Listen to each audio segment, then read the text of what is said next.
நம்ம என்ன பார்க்க போறோம் அப்படின்னு பாத்தீங்கன்னா, அதிமுகவுல என்னதான் நடக்குது? ஏன் அப்படின்னு பாத்தீங்கன்னா, கடந்த சில நாட்களாவே மூத்த தலைவர்களுக்கு இடையே வந்து ஒரு உரசல் ஏற்பட்டுட்டே இருக்கு. அது மட்டும் இல்லாம எஸ்பி வேலுமணி அவர்களுடைய இல்ல திருமண விழாவுல செங்கோட்டையன் அவர்கள் எடப்பாடி அவர்கள் வருவதற்கு முன்னாடியே மணமக்களை வாழ்த்திட்டு அங்கிருந்து போயிருக்காரு. இதுல பாத்தீங்கன்னா மூத்த தலைவர்கள் வந்து என்ன சொல்றாங்க அப்படின்னா, உட்கட்சி பிரச்சனைய பொது வழியில விவாதிக்கப்படுற மாதிரி நடந்து கொள்ள வேணுமா அப்படின்னு சொல்லி இவங்க ரெண்டு பேர்கிட்டயுமே வந்து சொல்லியிருக்காங்க. செங்கோட்டையன் எடப்பாடி அவர்களுடைய உரசல் எப்ப எல்லாருக்குமே தெரிய ஆரம்பிச்சது அப்படின்னு பாத்தீங்கன்னா, அத்திக்கடவு அவிநாசி திட்டத்துல நிதி ஒதுக்குனதுக்காக எடப்பாடி அவர்களுக்கு பாராட்டு விழா வந்து வச்சிருந்தாங்க. அப்போ வந்து அதுக்கான அழைப்பிதழ் அழைக்கும் போது செங்கோட்டையன் அவர்கள் என்ன சொல்லியிருந்தாரு அப்படின்னு பாத்தீங்கன்னா, இந்த மாதிரி அழைப்பிதழ்ல எம்ஜிஆர் அவர்களுடைய புகைப்படமோ ஜெயலலிதா அவர்களுடைய புகைப்படமோ பேரோ இதுல வந்து இடம் பெறல, அதனால இந்த விழாவை நான் புறக்கணிக்கிறேன் அப்படின்ற மாதிரி வந்து சொல்லியிருந்தாரு. ஆனா விழா ஏற்பாட்டாளர்கள் என்ன சொல்லியிருந்தாங்க அப்படின்னா, இது வந்து அரசியல் விழா கிடையாது, இது வந்து ஒரு பொதுவான விழா, அதனாலதான் நாங்க புகைப்படங்கள் எதுவும் போடல அப்படின்ற மாதிரி வந்து சொல்லியிருந்தாரு.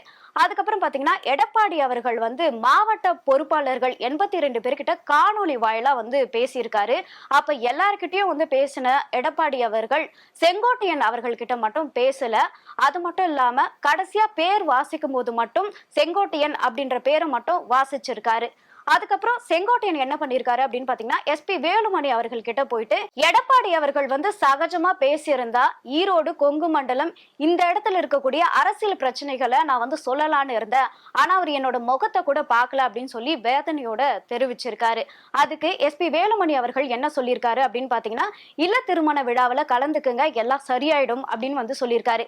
இவர் கூப்பிட்ட மரியாதைக்காக செங்கோட்டையன் அவர்களும் அந்த திருமணத்துல வந்து கலந்துகிட்டு இருந்திருக்காரு. ஆனா கலந்துகிட்டு திருமண மக்களை வந்து உடனே வாழ்த்திட்டு அங்கிருந்து கிளம்பியிருக்காரு எடப்பாடி அவர்கள் வருவதற்கு முன்னாடியே. அதுக்கப்புறம் பாத்தீங்கன்னா செங்கோட்டையன் அவர்கள் முதல்வரை வந்து சந்திச்சிருக்காரு. ஆனா எடப்பாடி அவர்களுக்கு இவர் ஏன் வந்து முதல்வரை சந்திச்சிருக்காரு அப்படின்ற கேள்வி வந்து அவருக்குள்ள எழுந்ததுனால இவர் என்ன பண்றாரு அப்படின்னு பாத்தீங்கன்னா, அதாவது முன்னாள் உளவுத்துறை உயர் அதிகாரி கிட்ட உதவி கேட்கிறாரு. அதுக்கப்புறம் ஒரு ஆலோசனை கூட்டம் கூட்டுறாங்க கடற்கரையில இருக்கக்கூடிய ஹவுஸ்ல. அப்போ வந்து செங்கோட்டையன் அவர்கள் முதலமைச்சர் கிட்ட என்ன பேசியிருக்காங்க அப்படின்னு பாத்தீங்கன்னா, முதலமைச்சர் அவர்கள் வந்து நீங்க வந்து திமுகவுல இணைஞ்சா நல்லா இருக்கும், நீங்க திமுகவுல இணைஞ்சிங்க அப்படின்னா எங்களுக்கு சந்தோஷம் அப்படின்ற மாதிரி வந்து சொல்லியிருக்காரு. அதுக்கு செங்கோட்டையன் அவர்கள் வந்து என்ன சொல்லியிருக்காரு அப்படின்னு பாத்தீங்கன்னா, இப்போதைக்கு எனக்கு வந்து ஐடியா கிடையாது. அது மட்டும் இல்லாம டிடிவி தினகரனும் சசிகலாவும் என்ன சொன்னாங்க அப்படின்னு பாத்தீங்கன்னா, தேர்தலுக்கு முன்னாடி கட்சி நம்ம கிட்ட வந்துடும், அப்ப கட்சி நம்ம கிட்ட வந்துச்சுன்னா நீங்க தான் வந்து பொதுச் செயலாளர் அப்படி இல்லைன்னா இணை ஒருங்கிணைப்பாளர் நீங்க தான், அதனால வந்து நீங்க இருந்தே ஆகணும் அப்படின்ற மாதிரி வந்து சொல்லியிருக்காங்க. அதுவும் எனக்கு சரின்னு பட்டுச்சு, அதனால எனக்கு இப்ப எந்த ஐடியாவும் இல்லை அப்படின்னு செங்கோட்டையன் வந்து சொல்லியிருக்காரு. இத பத்தி நீங்க என்ன நினைக்கிறீங்கன்னு சொல்லி கமெண்ட் பண்ணுங்க.